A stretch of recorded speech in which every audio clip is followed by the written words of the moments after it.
Oke, sekarang kita akan memperlihatkan bicara soal budaya ya. Ada cuplikannya yang ingin kami perlihatkan ke Bang Fadlizon.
Seberapa dekat Bang Fadlizon dengan merasa kehilangan ya, Mas Idris Sardi ini saya merasa sangat dekat gitu ya, karena jadi ya Mas Idris Sardi ini banyak bercerita, saya banyak terpengaruh lah, dan karya-karyanya luar biasa.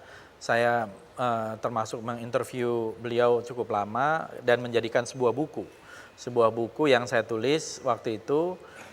Perjalanan maestro biola Indonesia. Tapi dia bukan seorang maestro biola saja, tapi juga seorang komponis, seorang jenius. Umur 15 tahun sudah menjadi solis concertmaster. Mozart saja menjadi solis concertmaster itu umur 23 tahun. Nah, Idris Sardi umur 15 tahun. Mas Santi Sardi. Apa kabar? Halo. Apa kabar? Udah berapa lama nggak ketemu dengan Bang Fadlizon? Juni terakhir. Ya. Oke. Iya, udah lama juga. Iya, Juni ya. Iya. Betul nggak bahwa Bang Fadlizon itu menganggap Bang Idris Sardi ini sebagai ayah angkat? Dari apa yang saya rasakan, dari hubungan yang kita begitu dekat, Bang Fadli ini saya merasakan bahwa memang ke ayah saya almarhum sangat bisa menganggap benar-benar menghormati sebagai orang tua, sebagai seniman yang sangat beliau hargai gitu. Jadi luar biasa buat saya. Bukti kedekatan Bang Fadlizon pada saat meninggalnya almarhum seperti apa? Oh, dari sebelum meninggal, dari waktu almarhum sakit, Bang Fadli juga concern sekali ya perkembangannya gimana. Terus dari mulai masuk rumah sakit sampai terakhir Senin meninggal, Jumat Bang Fadli tiba-tiba datang ke rumah karena juga nggak menyangka waktu itu melihat kondisi almarhum sudah drop sekali Bang Fadli ya. Malah memaksa saya sebenarnya. Kenapa nggak saat itu dibawa ke rumah sakit? Cuma waktu itu kondisinya sedang diinfus, jadi saya panggil minta saran dokter gimana kalau infus di rumah. Paling tidak untuk makanan nutrisinya, vitaminnya gitu kan, karena udah lemah sekali. Terus saya lihat perkembangannya dulu Bang Fadli gitu. Tadinya Bang Fadli bilang malah hari itu juga sampai kalau mau perlu dibawa, Bang Fadli ada ambulans. Itu mau dibawa kemana gitu. Akhirnya saya lihat Sabtu nggak ada perubahan, saya telepon Bang Fadli pagi-pagi, nggak lama ambulans Bang Fadli kirim datang, terus kita ke rumah sakit. Terus Bang Fadli pun besoknya Sabtu masuk rumah sakit, Minggu datang ya pagi-pagi nengokin lagi.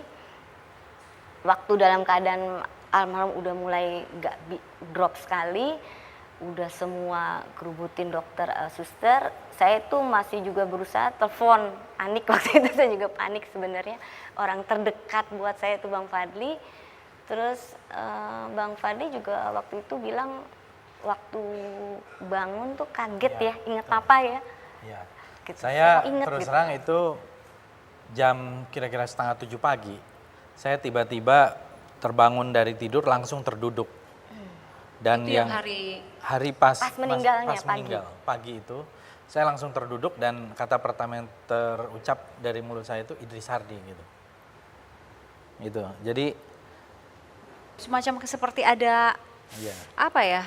kontak Kontak batin gitu. Iya.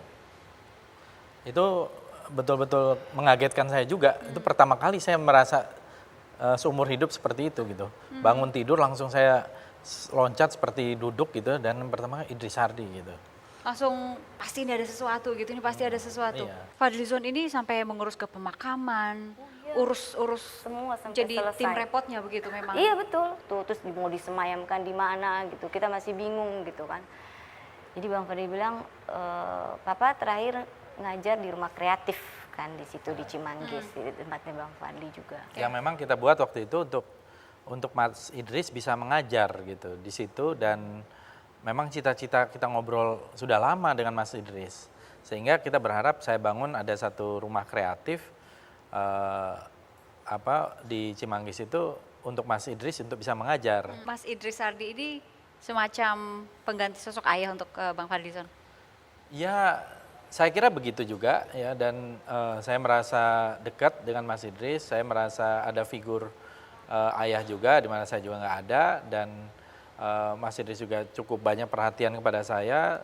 Saya merasa inilah ya itu sebagai orang tua, sebagai guru, sahabat gitu ya. Dan Mas Idris juga sering curhat sama saya. Yang mungkin jarang juga curhat sama Mbak Santi untuk hal-hal yang lain gitu loh. Mungkin kalau Buat buku curhat nanti apa ada sih misalnya? Ada buat untold buku, ada story-nya untold story-nya yang saya loh tidak itu. tulis di dalam buku. Nah betul, gitu nggak di loh. dalam buku. Boleh nggak Bahasa di-share Ada. di sini? Nggak bisa. Oke, nah kenalnya dulu di mana itu? Saya kenal sih sebetulnya tidak terlalu lama, tapi yang namanya sosok Idris Sardi saya udah lama. Tahun berapa mulai kenal? 2009 lah. 9 Iya, ya. 2009. Oke, Padang. yang memperkenalkan Iya. di suasana seperti apa misalnya? Setelah dapat undangan dari TVRI ketika itu, saya satu meja dengan Mas Idris.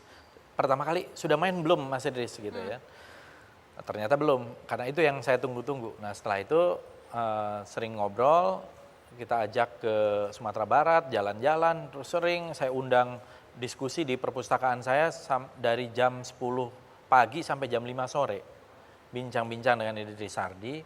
Dan setelah itu sering sekali diskusi-diskusi jalan kemana gitu ya sama Mas Idris. Nggak berhenti-berhenti dan bagi saya ini pencerahan. Saya benar-benar menikmati ilmunya gitu. Saya tahu bagaimana Sam Simon, Norma Sanger zaman dulu dan apalagi kisah-kisah di tahun 30-an, tahun 40-an yang diceritakan langsung oleh Mas Idris. Bagi saya itu satu hal yang luar biasa berharganya gitu. Oke. Mas Santi terima kasih. Kami kembali saat lagi di 1 jam lebih dekat bersama Fadlizon. Kalau sama yang ini, ingat nggak?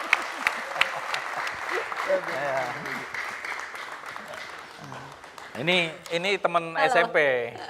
Teman SMP ya. Oke. Teman dulu pernah sebangku juga sama saya.